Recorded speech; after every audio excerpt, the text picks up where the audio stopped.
Webalo kwekumira ku The Buzz UG. Naye ekiriwo kati yali manager wa John Black. Sawa zino wenjogerera ali mabega wa Mitayimba man. Naye soko subscribing onyigene kukadde buli kimojja kubo kifuna bulungi wano ku The Buzz UG. Emabega kwawo bobo ogoberera entertainment industry.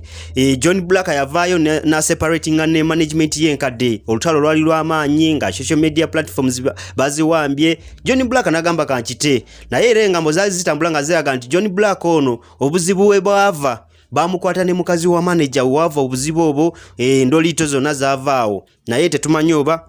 kyali kituufu. John Black anasalawo nagamba no kanchite akubo muziki kuba yo muyimbi aliko kati sawa zino wenjogerera mu kibuga musajja ayina talent akubo muziki nasalawo atambuze ekintu kya abamu bali bagamba nti kigenda mulya naye ro musajja tulaze nti akyatambula musajja akyakasuka muziki ye John Black.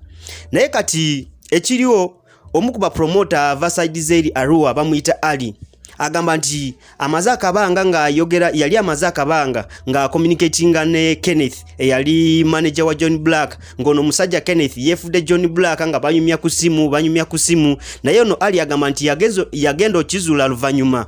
ngono musajja ite yali John Black wabula yagendo okizula nga muwade sente ze kakade kamwe emitwalo 75 yembere eriwo wabula ono musajja bwe yamalo kitegera nti ono musajja siye John Black yagezako kunonye namba ya John Black entuufu era yagifuna nakubira John Black. Yakubira John Black namugamba man sinze go badoyogira naye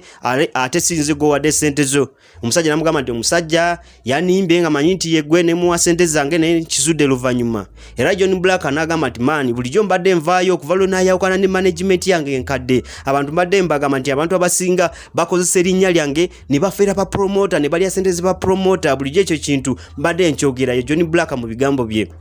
Wabula naye kiriwo ono musajja Kenneth ali wali eri bamukute ne bamutwala wali ku CPS era ne spokesperson Luke Wesigire amazo kikufarming agambye nti ono musajja bamulina bakyakola okunonyereza ebalabe kiki ekituufu ekiriwo. Mukimanyi bulungi nti banaye wano mu ggwanga Uganda bino ebintu byokufera ba promoter biri common ba promoter bangi bavaayo ne bagamba nti banaye gundi yanziba sente zange nga nimba nti ye manager oba wa Fiki oba wa Palace oba wani bintuze tubiraba mu entertainment kiraga nti ba manager ba promoter mwino kwebereramu gwe lwaki omuntu oyogera naye ku simu nga tomumanyi n'omuwa sente zo lwaki bobo ino omuntu goyagala oba muyimbi oba John Black lwaki tomutukira ne mutula ne munyumya n'omubuza sebo yagala sente meka njagala kutegeka ebyo byonna naye bino ebintu ebyokuba amasimu n'omuntu nakuwe namba nakulimba nti ye namba ya John Black oba ye namba ya Fiki gwe n'omusindikirako sente man olina okwebereramu kuba eno business promoter yetaga omuyimbi n'omuyimbi yetaga promoter bana abantu bitambula bibiri kati kyemulina okumanya nti mukwatagana naye ba promoter obuzibu businga okuva kumwe lwaki abantu mubawa sente omuntu olina okumuwa sente ng'omaze okumutukira n'ogamba nti ono yani ye John Black yes ne mutula wali ne munyumya n'ogamba maani njagala kutegekayo kasho sente meka ne munyumya naye bino ebyokubeera ku masimu ne bagamba ye namba ya John Black ye namba ya Palace man ebyo musoke mubiteke wabbali omuntu oba olina naye business omutukira ne mutula ekintu ne mukikwasaganya bulungi kuba entertainment twagala egende mu maaso